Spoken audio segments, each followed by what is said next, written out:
Bon, petit retour par rapport à samedi dernier. Puis ce que j'ai mis en place pour éviter le massacre des abeilles par les frelons. Bon là déjà sur les mini plus, j'ai découpé des grilles à rennes pour bloquer les entrées, que les frelons puissent plus rentrer dans la ruche. Bien qu'on voit plus grand chose voler au niveau frelon. Je crois que le froid qui arrive là, ces derniers temps, ça a joué quand même. On voit quelques abeilles qui sortent malgré le temps. J'en ai vu rentrer avec du pollen. Bon, par ici, les ruchettes, ça va bien. Les essaims ont l'air d'être moins impactés que les ruches. Bon, dans les pièges, il n'y a plus grand chose. Là, les pièges, ils sont en place depuis 4-5 jours. Et puis là, ceux-là, il n'y a rien dedans, à part celui là-bas là, qui a bien marché, où il y a du monde dedans. Sinon, les good for bee, j'ai personne dedans.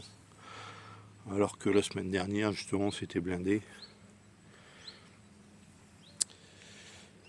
Ah ouais. Bon, là, on va aller voir les ruches. La semaine dernière, j'étais venu pour faire du nettoyage à la base, faire du nettoyage, du désherbage, des plantations.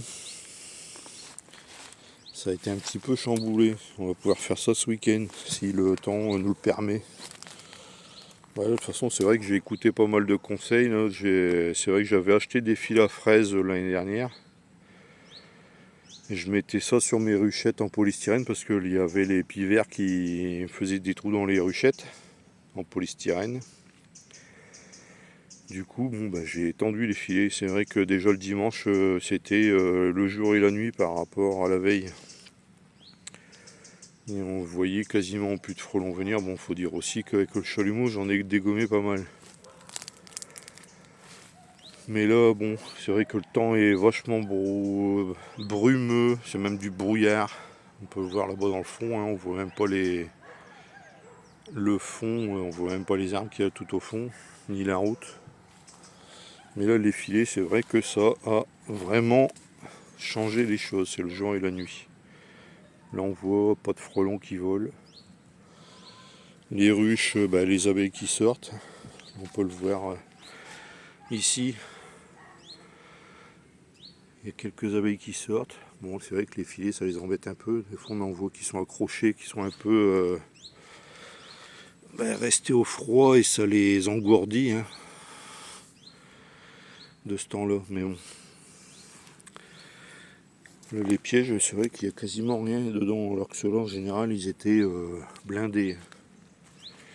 Là, j'avais remis ce piège-là, j'avais mis un paquet de vieux candy qui traînaient. Et il y avait quelques frelons dedans. Là, celui-là, pareil, on en a quand même pas mal.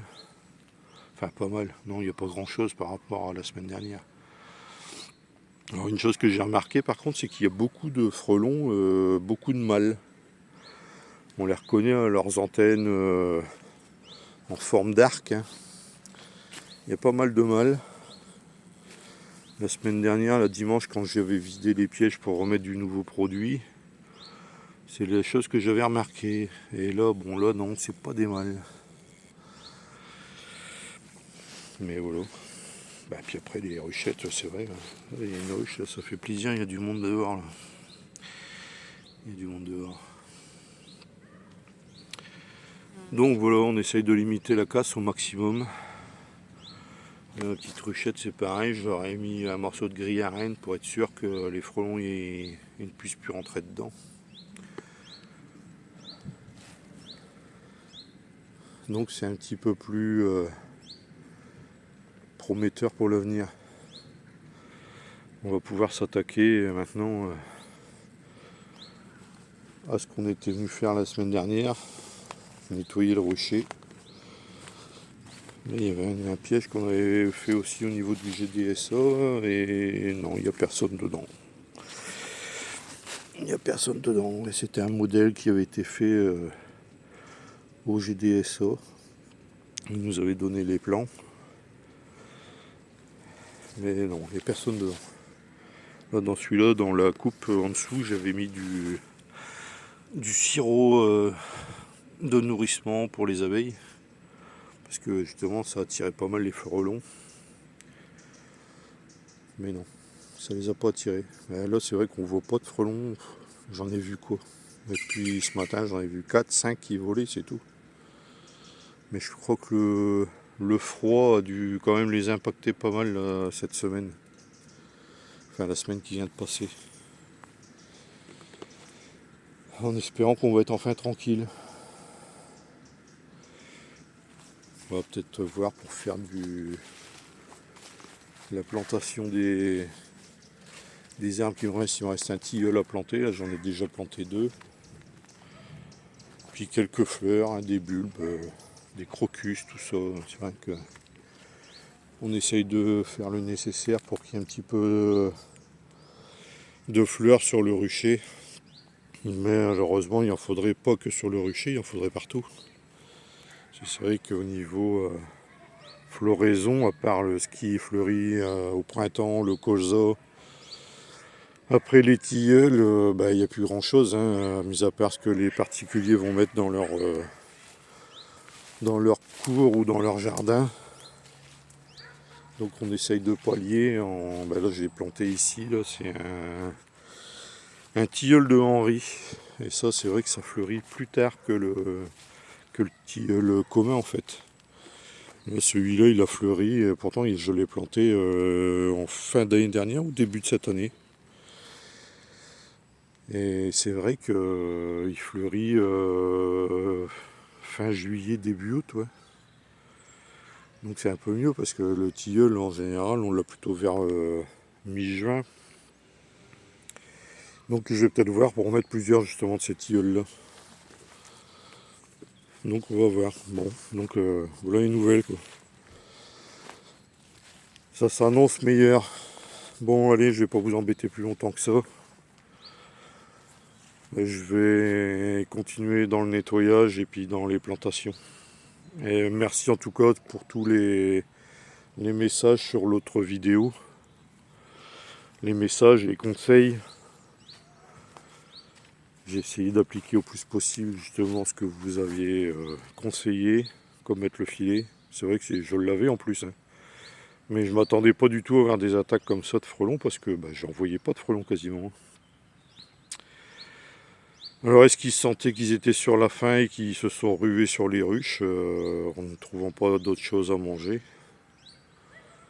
C'est une possibilité. Mais enfin ça devient quand même un problème ces frelons. Il va quand même falloir que les grandes instances se penchent sur ce problème-là parce que le varroa, les frelons, alors il suffirait qu'il y ait encore un autre ravageur pour les abeilles, que ce soit les abeilles mellifères, donc domestiques, et les abeilles sauvages, parce que malheureusement le frelon ne s'attaque pas qu'aux abeilles domestiques. Enfin bref, c'est comme ça. Il faut qu'on fasse avec ce qu'on a et puis s'entraider, puis compter un maximum sur les personnes du village pour signaler les nids de frelons quand ils en voient ou quand ils en ont chez eux pour les faire détruire. Nous on a la chance, c'est que sur la commune justement, la commune prend en charge la destruction des nids de frelons, ce qui n'est pas le cas partout. Et puis on arrivera peut-être à faire quelque chose, au moins enrayer la prolifération de ces bestioles. Bon allez, sur ce, je vous laisse. Encore merci et peut-être une prochaine dans les semaines qui viennent. Allez, au revoir et merci les gens.